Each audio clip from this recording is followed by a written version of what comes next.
Well, I am Ulhas Parlikar. I finished my BTech in 1980. Then I did my masters from IIT Madras, and then I joined Hindustan Lever. I was there for 5 years. Then I joined Bombay Dyeing Group. I was there for 9 years, and then I was with ACC. I was there for 23 years, and then I retired in 2018. And since then, I'm acting as a consultant. A lot of people feel that I can do something, and whatever I do, they feel happy about it, probably satisfied. And I keep getting things to do. That's the interesting aspect. By design, I'm a scientist in the sense that when I was about to finish my masters, there were a lot of opportunity that were coming, but somehow I was stuck to doing research only. And I was very happy that Hindustan Lever flew down to interview me and select and take me back. And that's how my scientist journey started. And then there were several things that happened in the course of my career. All kinds of activities, starting from research to technology development to scale up to commercialization to project management to business development, and subsequently managing the business. And somehow, I got involved with wastes because I felt that there's nobody who is doing much about wastes. And I felt there's an opportunity. And while I was working and trying to do something in that area, luckily Holcim took ACC. And Holcim had a very strong pillar in utilizing waste as resources in cement manufacture. And they opened up, all their knowledge to me. And that helped me to gain a lot of insight into this aspect of waste management. And I was able to, very fortunately and also very enthusiastically work in this particular area and do a lot, very, very, very satisfactory work. And that also helped me to get into new areas of activities, advocacy. Advocacy was something which was absolutely unknown to me. But this particular field gave me opportunity, and then, actually getting into corridors, bureaucratic corridors, trying to influence them, getting like-minded people together, devising a strategy for advocacy, a scientific strategy for advocacy. That was something I was able to learn and do it because of my mental, my scientific attitude. And I was able to publish some papers also on that count, how this can be done successfully.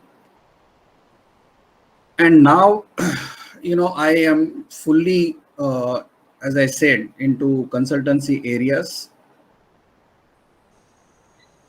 but with a lot of, scientific mind.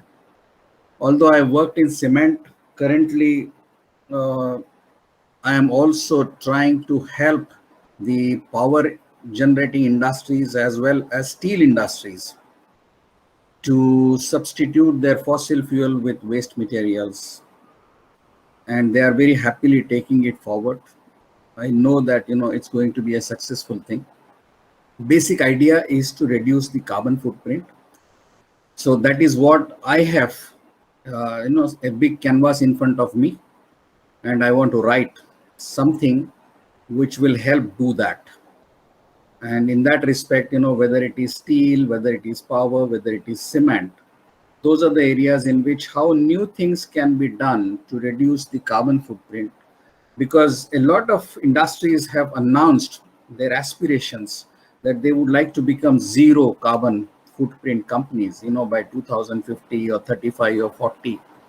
But I felt that there's no roadmap, trustworthy roadmap available with them. And I feel that, this is something which needs to be provided to them. And that's where I'm working on. And I believe it will be a very successful venture because the results are, always positive. That's my take. Apart from doing this, I have always been, wherever I traveled, and I used to travel a lot. Wherever I travel, I will always go to an institute to make a lecture to the students, because my philosophy was, if I am able to influence at least one or two students from every institute that I visit, that's good enough for me, because they will start working in this area with the same mindset and passion that is required for doing success. So everywhere, I would find a 50 students class, a lot of them uninterested, but that never demotivated me. I was looking at people who were smile and who had bright big eyes, looking forward to what I was saying, and those were the students who I liked, and most of them keep in touch with me, and they do a lot. I mean, they're contributing a lot in wherever areas that they are.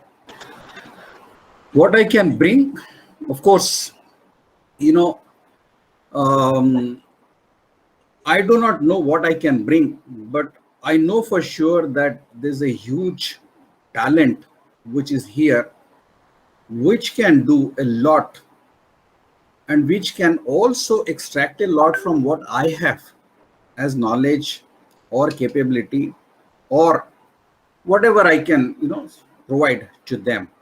So that is what I feel is something which is available for me to contribute in this particular group. I have always loved the team with which I am working. I feel they are pretty interesting, very very enthusiastic, very motivated, um, and I believe they will do a lot, because whatever they did so far, it has been exemplarily good. It was remarkable. I never thought that they would come out with something as good as that, and that is giving me more energy and motivation to work with them and see to it that they will come up with some very bright ideas. There are very very interesting things happening around me when I'm interacting with them. So that's the thing. As far as family is concerned, my wife was a teacher.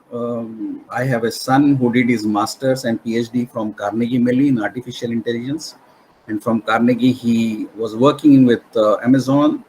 Suddenly he found somebody who wanted to start something new, so he decided, and he shifted to India. He operates from India now for last 6 years. And then I have a daughter. She is a medical doctor. Then she did her PhD in psychiatry in NIMHANS. And that's how I'm moving to NIMHANS. She has finished her PhD. Now she is going to do postdoc fellow she has started.